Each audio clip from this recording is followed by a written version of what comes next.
Hey, grace and peace to all my fellow listeners out there. Grace and peace to the holy churches of God. Grace and peace to the fellow saints. Grace and peace to holy Israel. Grace and peace to all the children of God, all the followers of the Christ. Grace and peace be multiplied upon you and your family. Grace and peace even to those who don't believe but are listening. Grace and peace be multiplied upon all of you and your family.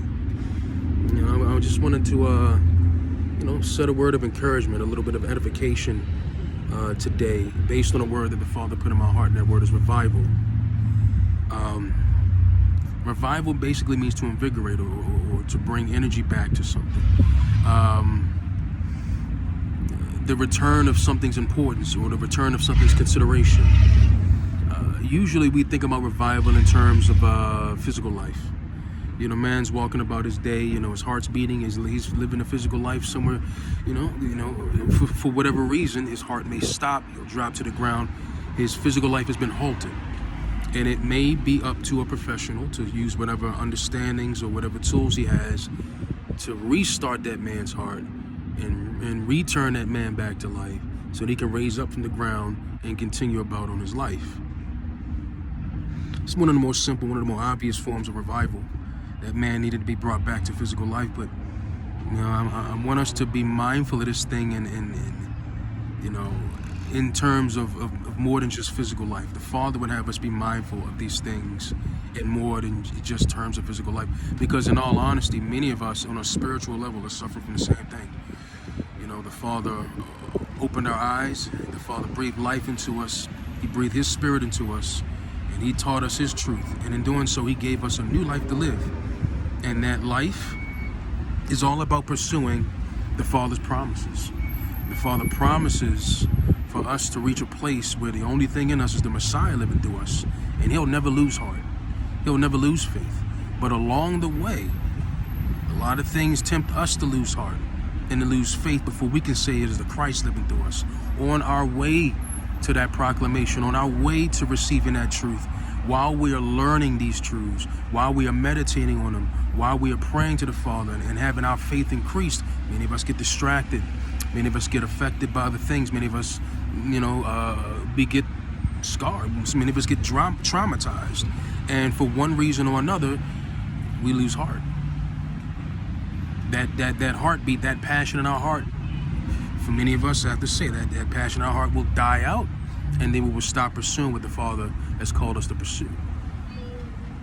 Many of us recognize the truth, but no longer have a desire for it, no longer have a confidence in it. What was given to us was totally taken from us. Well, the reason the Father would have us be mindful of revival in these terms is because whatever we lost, we can regain. The Father is a giver of not just life, but life more abundantly. If that life died out, He can breathe that life back into you. He can revive you. If you have doubts in your heart, or if you have a hard time believing these truths, or you've lost a confidence in His truth, with the measure of faith you still have, you can go to the Father and ask Him to help you with your unbelief. You can ask Him to help you with your lack of desire. You can ask Him to help you heal from the things that make you afraid or reluctant to pursue what the Father would have you pursue. This world is going to take passions from you. This world is going to challenge your faith. This world is going to knock with your understandings down. It's going to leave you less confident than you were when you started. But understand this, part of the journey is going to the Father and receiving help for that too. One of the most profound experiences in the scriptures is the prayer of a man who came out and said, "I believe," and I'm quoting here, "I believe, Lord, help thou my unbelief." That man knew that his lack of belief was not the end of the story. He had enough faith in God to know that God can help that too. And if God could breathe life into man before he was a living, He could breathe life into the dust of the ground and make it man a living soul. If the Father can take the life of His Son in His hands and raise Him up from the dead, then the Father can reignite the passions in your heart. The Father can reignite the confidence in your heart of His truths, and He can put you back on that path of receiving the truth found in His Son. And once you receive that truth found in His Son, there's no more such thing as losing it. There's no more such thing as losing it. But if it happens to you along the way, understand that you worship the God who raises men from the dead. And if he can raise up dead bones, he can raise up a dead motivation. He can raise up a dead faith. Don't let this be the end of your journey. If you feel that your journey's lost its life, you simply need to go to God for revival. He can reinvigorate anything. He can definitely invigorate you. He can give you anything that you're willing to receive. And if you're willing to receive this from him, then go to him and pray and ask. And as the word of truth tells us, if you ask, you shall receive. Many of us have lost our passion. Many of us have lost our confidence. If you have even a mustard seed amount within you, you have enough confidence to go to the Father and ask him to increase it.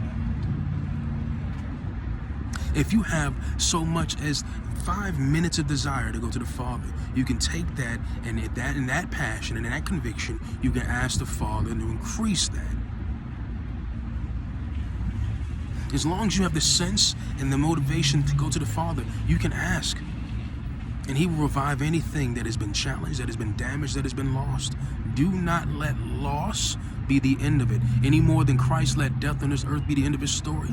If you are in him or seeking to be in him, do not let the loss of your faith or the loss of your passion be the end of this journey, because the revival of those things will be a greater glory to the Father when you reach the end. And in the Messiah, you can proclaim, I made it here because of all of these graces, all of these mercies, and all the glory will go to your Father, and you will please him because you have fulfilled his will, because he has made it so. I hope these words were encouraging to those who need to be encouraged too. It definitely encouraged me. I pray these things prick hearts and revive passions and revive confidences and faiths.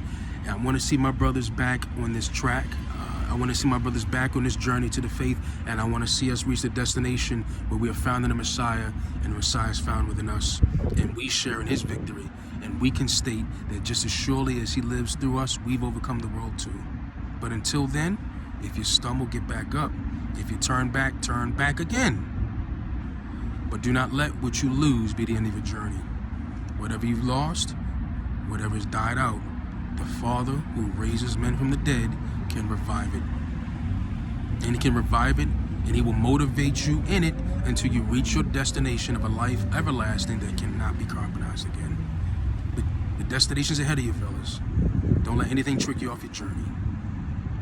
Grace and peace. I love you guys dearly. Shalom.